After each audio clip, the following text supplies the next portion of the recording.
Hello दोस्तों, नमस्कार। आप लोगों का स्वागत है आपको अपने चैनल में। जैसा कि मैंने बताया था आप लोगों को कि कंप्यूटर टीचर के लिए जो बीपीएससी ने रिक्वायरमेंट निकाला हुआ है 1,70,000 के करीब में, तो कंप्यूटर टीचर के लिए मैं यहाँ पर संपूर्ण तैयारी कराने जा रहा हूँ। जैसा कि मैंने कल भी बताया था कि अगले दिन से आप लोगों को प्रतिदिन एक लेक्चर प्रोवाइड किया जाएगा जो कंप्यूटर से रिलेटेड होगा। आप लोग जानते हैं कि 40 मार्क्स का पेपर कंप्यूटर से रिलेटेड होने वाला है।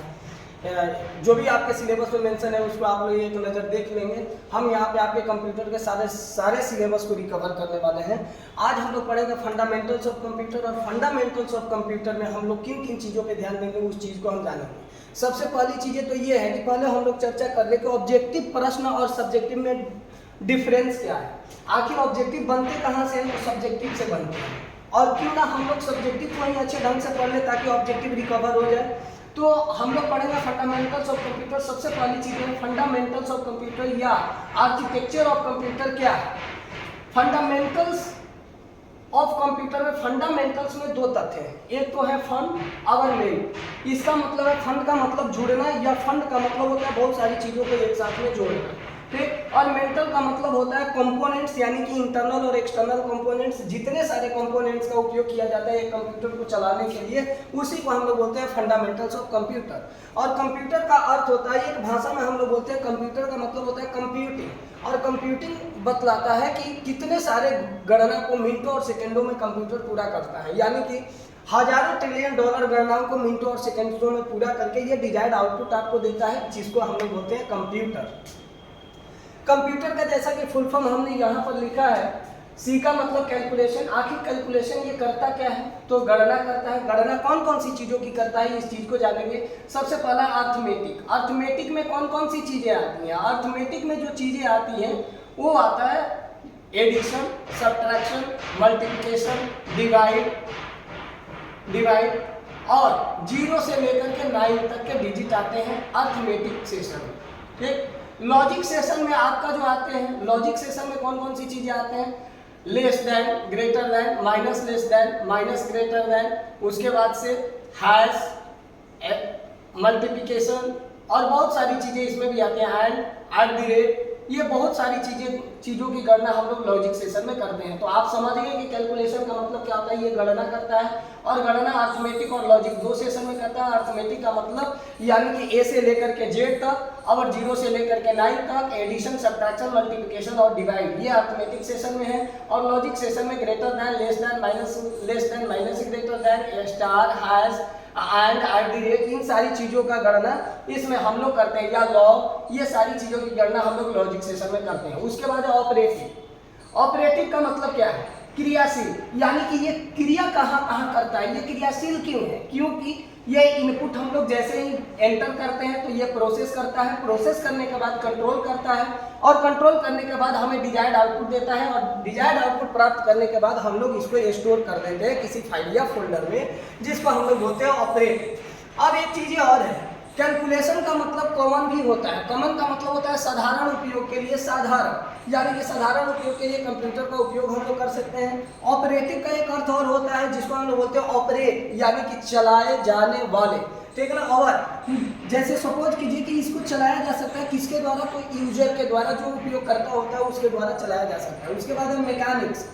मैकेनिक्स का मतलब है यांत्रिक। ये एक ऐसा मशीन है जो मैकेनिकल कैलकुलेशन भी करता है। और मैकेनिकल कैलकुलेशन कौन कौन से करते हैं? तो कैड, यानी कि computer aided drafting and designing, और कैड, कंप्यूटर एडेड मैन्युफैक्चरिंग, ठीक। ये चीज़ों की ये कैलकुलेशन करता है।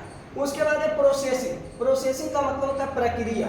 ये प्रक्रिया कौन कौन से करते हैं? इनपुट, आउटपुट, एरर फ्री और बाय डिफॉल्ट एरर। सबसे पहले इस चीज़ को हम लोग जानेंगे कि सबसे पहले हम लोग को कंप्यूटर में कोई भी डाटा को देखने के लिए डिस्प्ले पर इनपुट को एंटर करते हैं, उसके बाद ये डिजायर्ड आउटपुट देता है और बिल्कुल एरर फ्री होता है। और कभी कभी आप लोग ये भी जानते हैं कि बाय डिफॉल्ट एरर होता है, यानी कि कंप्यूटर में बाय डिफॉल्ट एरर क्यों होता है? क्योंकि कोई भी चीज़ें हम लोग टाइप करते हैं तो भले वो अल्फ़ाबेट मिस्टेक हो या ग्रामेटिकल मिस्टेक हो, कभी कभी ऐसा भी होता है कि आपके वर्ड मीनिंग सही होते हैं फिर भी उसके नीचे रेड कलर की साइनें लग जाती हैं, उसको हम लोग एरर बोलते हैं, ठीक। तो बाय डिफॉल्ट एरर भी होता है। उसके बाद है यू, और यू का मतलब है यूजफुल। और यू का मतलब है कि यूजर भी होता है। तो ये यूजफुल किस लिए, उपयोगी किस लिए है, तो इसको हम लोग रीयूजेबल कर सकते हैं, दोबारा उपयोग के लिए काम कर सकते हैं। ये एक्सटेंसिव भी है, ये बहुमूल्य चीज़ें हैं और ये एप्लीकेशन में भी उपयोग किया जाता है। इनके बहुत सारे एप्लीकेशन भी हैं, ठीक। और एप्लीकेशन में कौन कौन से एप्लीकेशन है, एप्लीकेशन का मतलब होता है कंप्यूटर का उपयोग कहाँ कहाँ कर सकते हैं हम लोग।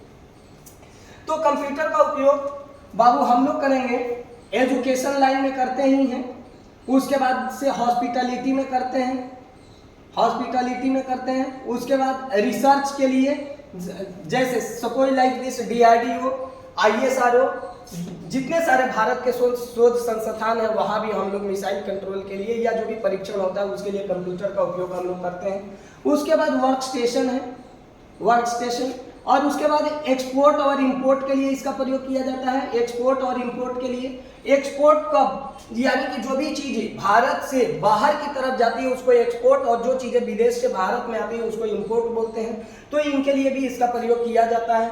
उसके बाद बहुत सारी चीजों, यानी कि रेलवे में, रेलवे स्टेशन पर भी इसका उपयोग किया जाता है कंप्यूटर का। तो इन सारी चीजों का उपयोग हम लोग कंप्यूटर पे करते हैं और इसीलिए कंप्यूटर का उपयोग भी हम लोग करते हैं। जो चीजें मैंने बता दिया कि कंप्यूटर के एप्लीकेशन कौन कौन से हैं। उसके बाद हम लोग देखते हैं थ्रेजर्स, यानी कि शब्दकोश। शब्दकोश का मतलब है फाइंड, रिप्लेस और एडिट। जब हम लोग कोई भी वर्ड या टेक्स्ट या कोई भी डॉक्यूमेंट हम लोग जब तैयार करते हैं, कोई भी चीजें गलत होती है तो हम लोग फाइंड और रिप्लेस पर जाते हैं और उसके बाद उसको हम लोग रिप्लेस कर देते हैं आसानी से, ठीक। तो ये वर्ड मीनिंग के काम में आता है, same just like as dictionary, ठीक। उसके बाद है एक्सटेंसिव। एक्सटेंसिव का मतलब होता है बहुमूल्य, या एक्सटेंसिव का मतलब होता है विस्तृत। ये किसी भी टॉपिक को एक्सप्लेन करके आपके सामने देता है। जैसे सपोज कीजिए कंप्यूटर इंटरनेट के द्वारा कनेक्ट होता है, जो भी चीजें हमको सर्च करना होता है, जैसे सपोज कीजिए कोई भी चीजें आप सर्च करेंगे, ठीक, who is the prime minister of India, या जो भी चीजें आपको सर्च करना है, तो ये पूरे एक्सप्लेनेशन के साथ आपको सारी चीजें आउटपुट के रूप में प्रदान कर देगा, ठीक। उसके बाद है रिसर्च। रिसर्च का मतलब है अनुसंधान शोध। अनुसंधान शोध का मतलब क्या है, ये काम करता है गवर्नमेंट सेक्टर में, just like as DRDO, defence research and development organisation, ISRO, Indian space research organisation. यहाँ पे मिसाइल कंट्रोल के लिए या किसी भी परीक्षण के लिए हम लोग इसका उपयोग करते हैं, ठीक। उसके बाद सबसे मोस्ट इंपॉर्टेंट चीजें एग्जाम के पॉइंट ऑफ व्यू के माध्यम से जो चीजें आपको यहाँ से मिलेंगी वो चीजें आपको पूरे कंसंट्रेशन से देखना है। मैंने यहाँ पे बनाया flow chart of the computer. Flow chart of the computer क्या है इसके बारे में हम लोग जानेंगे, ठीक। Flow chart of the computer, आपसे प्रश्न कैसे पूछे जाएंगे, इस प्रकार के ग्राफ दे दिए जाएंगे और आपसे पूछे जाएंगे कि इस फ्लो चार्ट में आप ये बताइए कि स्टार्ट मेन्यू का बटन कौन सा है, इनपुट आउटपुट का बटन कौन सा है, या प्रिंट का बटन कौन सा है, और पीसी को ऑफ करने का बटन कहाँ, ठीक है ना। तो इसमें आपको फ्लो चार्ट में ये सारी चीजें देखने को मिलेंगी। जैसे ये ग्राफ आप देख रहे हैं जो एकदम सर्कल के आकार का है, इसको हम लोग स्टार्ट का साइन बोलते हैं, स्टार्ट का ये ग्राफ है। उसके बाद से जो ये आप देख रहे हैं, ये ग्राफ जो देख रहे हैं ये इनपुट डाटा का है, ये जो आप ग्राफ देख रहे हैं ये प्रोसेसिंग का है, ये जो आप ग्राफ देख रहे हैं ये डिसीजन का है, ये डिसीजन करता है। और उसके बाद ये आप देख रहे हैं direction, north east, north south east और वेस्ट का, तो ये डायरेक्शन की दिशा को इंगित करता है। और ये है आपका प्रिंट आउटपुट। इस ग्राफ को आप लोग पूरे अच्छे तरीके से जान लीजिए क्योंकि ये इस ग्राफ में से बहुत सारे प्रश्न आपके बन सकते हैं, ठीक। उसके बाद एक बाकी रह गया जो क्लोज का बटन होता है, स्विच ऑफ करने का बटन जो होता है। तो स्विच ऑफ का बटन जो होता है, स्विच ऑफ का जो बटन होता है इस प्रकार से होता है, जिसको हम लोग बोलते हैं स्विच ऑफ। ये ग्राफ है आपका, ठीक। उसके बाद सबसे पहली चीज ये हम लोग जानेंगे कि आखिर कंप्यूटर आया कैसे, ठीक ना। सबसे पहला इलेक्ट्रॉनिक कंप्यूटर जो था उसका नाम था ENIAC, ठीक। और सबसे पहला जो कंप्यूटर आया था वो था परम कंप्यूटर, ठीक है ना। और परम कंप्यूटर सबसे पहले कंप्यूटर आने के भी पहले अबेकस, ये आप लोग नाम सुने होंगे अबेकस, ये एक ऐसा मशीन था जो सबसे पहले आया था। और इसकी उत्पत्ति किसने की थी, ली काई चेन ने की थी, ठीक है ना। और अबेकस का मतलब था कि जब ये यंत्र आया था तो इसको गणना करने का काम था कि ये गणना कैसे करता है, ठीक है ना।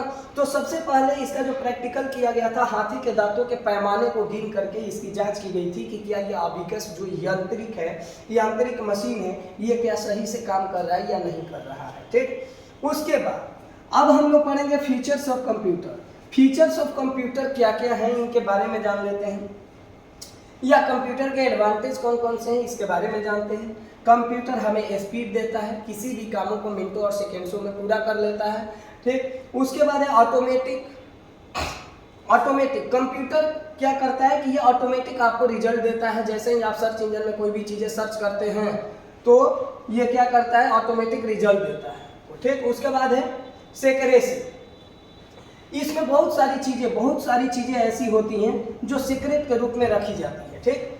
स्टोरेज कैपेसिटी क्या है, इसमें परमानेंट मेमोरी भी होती है, ठीक, टेम्पररी मेमोरी भी होती है, इसमें नॉन वोलेटाइल मेमोरी भी होती है, वोलेटाइल मेमोरी भी होती है, एक्सपेंडेबल भी होता है, अनएक्सपेंडेबल मेमोरी भी होती है, ठीक। उसके बाद है रिपीटेशन का मतलब है कि पुनः प्रयोग करने के हेतु, ठीक है ना, जो भी चीज़ें हम खोजना चाहते हैं फिर से इसको खोज निकाल सकते हैं, या कोई भी काम हम लोग दोबारा कर सकते हैं, ठीक।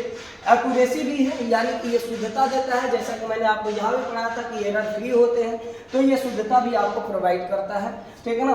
बस आज के लेक्चर में हम लोग इतना ही पढ़ेंगे। उसके बाद हम लोग अगले टॉपिक, कल जो टॉपिक हम लोग पढ़ेंगे वो हमारा टॉपिक फंडामेंटल से ही रिलेटेड होगा। सबसे पहली चीज़ें ये है कि जो भी हम इस लेक्चर के माध्यम से आपको पढ़ाएंगे, जो भी इस चैनल के माध्यम से आपको लेक्चर प्रोवाइड किया जाएगा, तो सबसे पहले मेरे दोस्तों इतना समझ जाओ कि जो चीज़ें मैं पढ़ाऊंगा पूरा डीपली पढ़ाऊंगा, आधा अधूरा नहीं पढ़ाऊंगा, क्योंकि बहुत सारे टीचर लोगों को हम देख रहे हैं यूट्यूब पे पढ़ा रहे हैं, तो बाकी सभी चीज़ें एक चीज़ करना मेरे भाई, आपको मैं ये बता दूँ कि आपको